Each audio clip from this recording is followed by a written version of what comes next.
Hi guys, welcome to book club number 18. I think it's 18, let me check. Come on in, tell me where you're signing from. Yes, it is 18. We're talking about my book, A Radical Awakening. So I'm going to share a couple more themes from the book. Hope you're reading it, hope you're sharing it, and leave your reviews if you've read it and you're inspired to. Book club number 18 for Radical Awakening. Hi guys. So the most integral part of our radical awakening is a microscopic and brutal, naked, honest self-accountability. So the most integral part of our radical awakening is a brutal, naked, honest, transparent self-accountability. Now, many people want to take accountability, but what they end up doing is that they end up blaming themselves. That's not accountability. Or they end up feeling guilty about themselves. That's not accountability. So what is accountability? Accountability really, when you break it down, is deep, reverential acceptance. No resistance. Let me explain. What does deep reverential acceptance mean? It means that you accept that you did not have the consciousness that you have now back then. You accept it with a brutal surrender. You don't say that you were not conscious back then, but you wish you were. Or why wasn't I better? Or I should have known better. I could have done better. If that was different, I would have been different. All that is drama, is dramatic resistance in the disguise of growth. It sounds like it's learning, but it's not. So there is a big difference between taking accountability and blaming yourself and guilting yourself and shaming yourself and getting depressed about things that you did not do well in your past. So again, if you are true growth seekers and truly on the trailblazing path to evolving, part of that path to evolving is understanding that there were millions of steps before this point where you were very unevolved. You beat your kids maybe, you took alcohol a lot, you drugged yourself out with food or opiates, you were abusive, you were narcissistic, you were a jerk, you were an asshole, you were a moron, you were a whatever. Whatever word you're using to describe yourself, yes, you were. But you accept it not through judgment and guilt and, oh my God, how could I be so bad? You accept it because you understand that at that time, you were not yet conscious. At that time, you were just not evolved. At that time, you were just not where you are now. So a brutal and honest self-accountability involves making radical peace with who you were. Making radical peace with who the other people were in your life. So there's no self-blame, there's no other blame. It is a radical acceptance that the other was where they were and you were where you were. Finish. It's a brutal acceptance. Part of our evolution means to understand that there were millions of moments of unevolution till we got to this point, and there will be millions of more unevolved moments before the next radical awakening. I was on an interview with Lewis Howes, and he was like, I thought you were already radically awakened. How many more radical awakenings will you be having? And I was like, thank you. That's like making me feel bad. But he wasn't trying to make me feel bad. He was just like, wow, how many times do we go through these radical awakenings? We go through it as many times as we need to go through it. How lucky and privileged we are to go through a radical awakening. But So if I went through a radical awakening now, I can't look back and go, but I thought I already radically awakened at 21. What the hell was I doing? No, we woke up to this level, but we have still this to go. And then you wake up to this, and then you still have this to go. So part of the radical awakening is this brutal accountability that can only come about when you understand what is evolution. Evolution is bit by bit by bit by bit by bit. So looking back and going, why wasn't I? Why wasn't he? How could I? How should I? Why didn't I? Is complete resistance.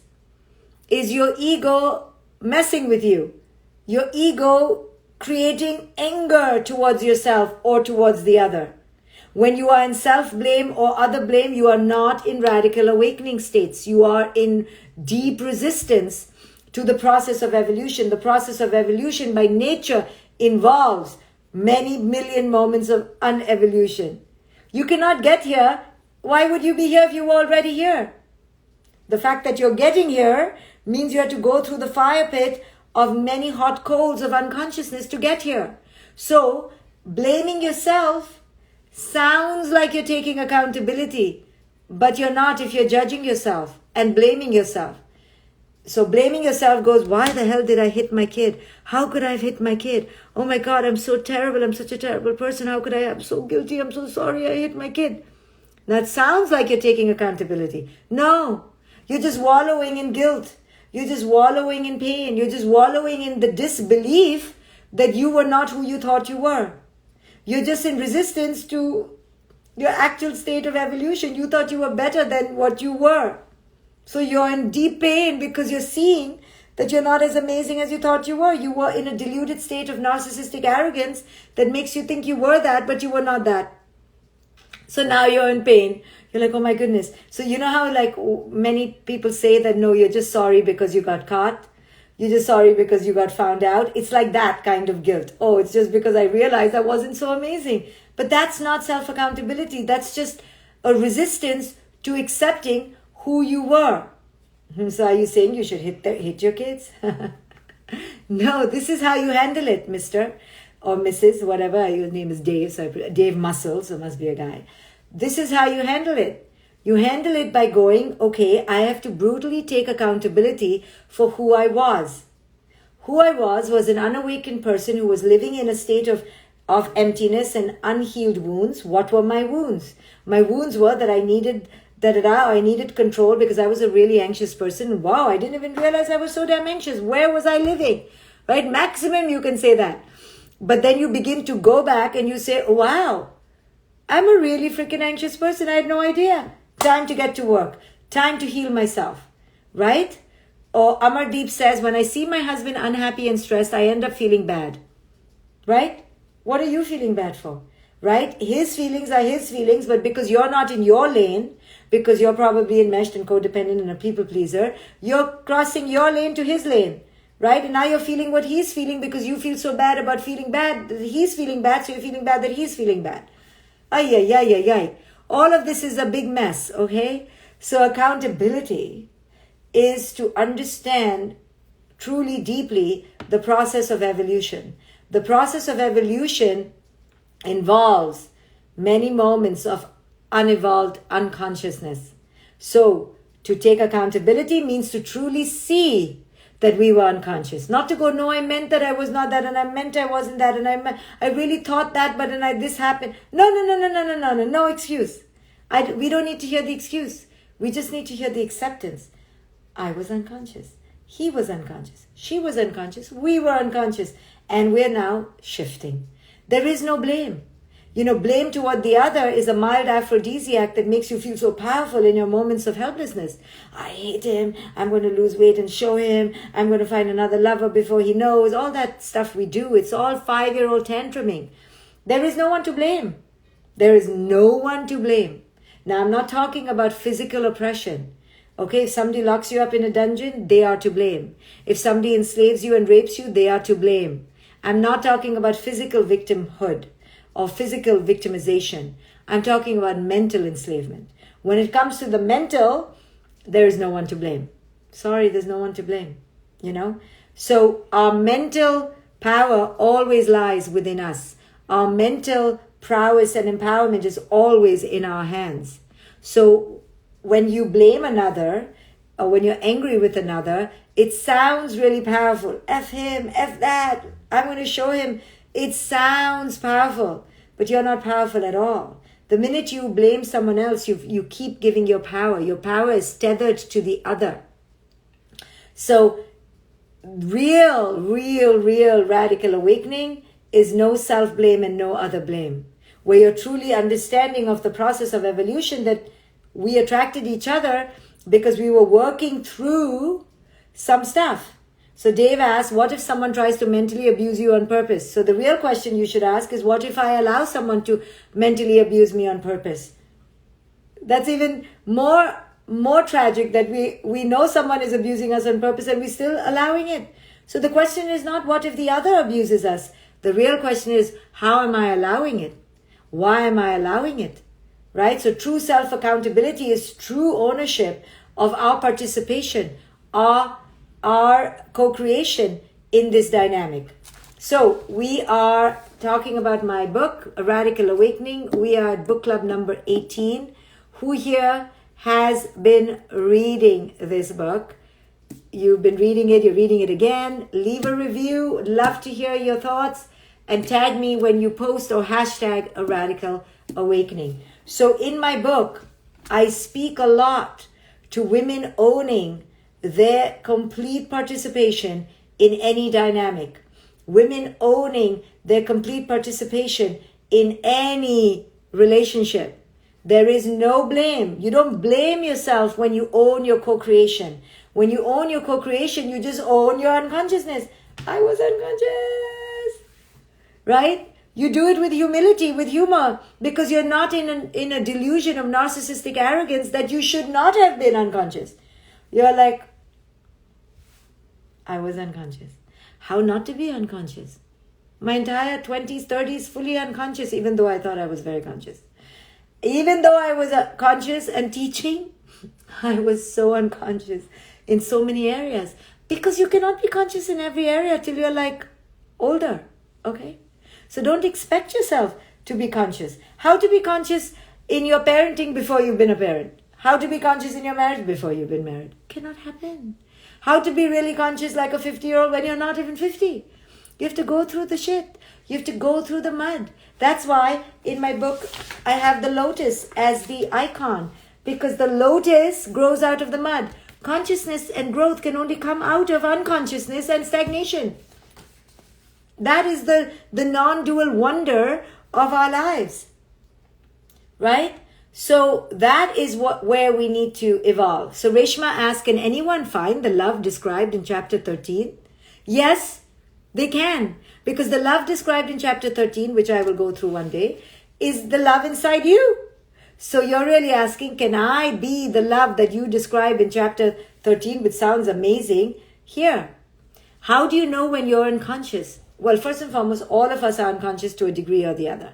Now, how do we know it? Is when we are disempowered, when we're feeling frustrated constantly, when we're in a dysfunctional relationship a lot, when we are eating too much, numbing too much, procrastinating too much, anxious too much, we are not yet woken up, right? When you are awake, you are happy and excited and energetic and free. And even when people mess with your equanimity, you're like, oh, but I'm not that unhappy, right? Consciousness, evolution by nature means the letting go of the bullshit. So when you let go of the bullshit, you're like, so you get it. You're happy. Even if you're being screwed. You know what I mean? Even if somebody is taking advantage of you, you can see it. You don't get upset that the person is taking advantage of you. You go, what do I expect?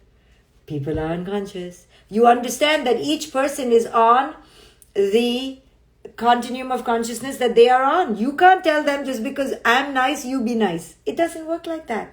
Each person acts according to their own level of consciousness. So if somebody's screwing with you and you are more evolved, you're like, okay, you would have liked it, not that this person doesn't mess with you, but the person did because, and you understand because everyone is at their own level of consciousness. And some people are at a really low level of consciousness and sometimes you don't even know it. right? But don't feel all betrayed and victimized. Oh my God, how did this happen to me? Just go, this is the nature of unconsciousness. Unconsciousness is freaking brutal, okay? People are like, a lot of psychos out there, okay? And maybe we are one ourselves. A lot of crazy cuckoo birds out there. And so when you meet a cuckoo bird and the cuckoo bird has messed with you, you don't get upset with the cuckoo bird. I mean, of course, for the first 10 days you can, and even you can curse them. But then you have to realize that the cuckoo bird is cuckoo. So you saying, why is the cuckoo bird cuckoo, is you being cuckoo, right? You're not accepting that people are cuckoo. What to do, right? Everyone is at their own level of consciousness. So the quickest way to get away from the cuckoo bird is cut your losses. Go. But if you keep being angry, 6 years ago, a cuckoo bird came and took my fancy jewelry away, and you're still living in that enslavement to the cuckoo bird, then you are the one who needs a wake-up call, right? But here's the thing. When you are very attached to your fancy jewelry, it will hurt. But when you're evolved, you've already let go of your fancy jewelry. You already know that you don't need your fancy jewelry. You don't even have much fancy jewelry. And you don't care about fancy jewelry, and fancy jewelry doesn't mean anything to you. So when the cuckoo bird takes your fancy jewelry, you're already 10 steps ahead of the game. You see? You're like, oh, the cuckoo bird thought I'll be all upset. I'm a little upset, but I'm not all that upset because I've already detangled from the hold of form and possessions in my life. So you have to do the work. If you don't do the work, and you're attached to your beauty, and you're attached to your youth, and you're attached to people's validation, and you're attached to your jewelry, you're going to lose. You're going to lose your youth, you're going to lose your beauty, you're going to lose your jewelry, you're going to lose. These are things that get lost. So when they get lost, you get upset. But if you've already worked on yourself, that you're detached from these things, then when you lose them, you don't mind because you lost them a long time ago. You didn't care a long time ago. You see? That's why it's so important to do this inner work, to do this healing. So my book, A Radical Awakening, book club number 18, we're 18 sessions in, guys. And if you haven't bought the book till now, then I don't think you're going to buy the book. At the end of A Radical Awakening, towards the end, the entire 5th part is, for me, the most beautiful part of the book. It may not be for you, but for me, because it's the spiritual part of the book, is gorgeous spirituality. It's called Awakening from the Matrix. And it's a big part of the book. It's only part 5. And it's gorgeous to me. The first chapter is called Embracing Fearless Boundaries. Then I have Embracing Sovereignty. And then I have Embracing Purpose. Then I have Embracing Reparenting. And I have Embracing Sovereignty. And I have lots of parts where you can now grow. So this book is not just about why you're asleep or how you're asleep. It is the path out of slumber. But I'm warning you, because I'm not mainstream and I'm not here to entertain you. I'm here to wake you up. It will feel like a rude wake-up call. But if you're ready for a wake-up call, then I deliver. So it lays out an entire pathway how to move from fear to power. It goes through the culture, how you've been asleep, the lies of your culture. Then it teaches you about to recognize the faces of your ego from childhood. Then it teaches you to own your sexuality. Then it teaches you to look at how culture has boxed you into really stringent standards, and then how you can awaken. So it's a deep book. I share my personal journey. I share my deepest parts of myself with you in this book and my clients to help you awaken. A Radical Awakening, book club number 18, talking about self-accountability, how self-accountability has nothing to do with guilt or shame. It includes and involves a brutal honesty about your level of consciousness. So if you're looking in the back and you have guilt, you don't say, why didn't I, why, how could I, why should, I should have done differently. You say, I was at that level of consciousness. Nothing to blame. Nothing to feel ashamed about. Similarly, with the people in your life, you don't blame and yell at them and hold them responsible because you're giving them power when you do that. You simply say, they were at that level of consciousness. They were bloody fools. What to do? And you just accept that each one of us attracts the level of consciousness that we need to grow. Now, whether we do grow or not is up to us, but we are attracting the level of consciousness exactly to the level that we need to grow. Right? So a woman came to me and she said, my husband talks really badly to me. And I said, no, reframe that. I allow my husband to talk really badly to me. She was like, what? I said, your husband doesn't talk badly to you at all. You allow your husband to talk badly to you. So repeat, I allow my husband to talk badly to me. She was like, no, he talks badly. I don't want it. I said, of course you don't want it. We all want $1 million. But we do things to not allow what we want. So you say, I am doing things that allow my husband to do things to me that I don't like. She was like, no. She was so resistant. And she's like, okay, I allow. I go, oh, you allow? How come you allow? Why do you allow? I allow because I don't want my husband to leave me. I allow because I want to keep peace in the house. I allow because I'm scared. I allow because I don't want to be rejected. I allow because I allow. Oh, so you allow a lot. And you have very good reasons to allow. So let's understand your husband isn't doing anything. You are allowing for lots of good reasons in your head. So if you have so many good reasons, why would he stop doing what he's doing when you need him to do what he's doing? You need it. You need it. If you didn't need it, you would stop it. But to stop it would mean that all those reasons would have to go away. So that is the radical part. When you get this in your life will radically change. Trust me. When you begin to take brutal self-accountability. Okay, guys, see you for the next book club when I see you. Bye.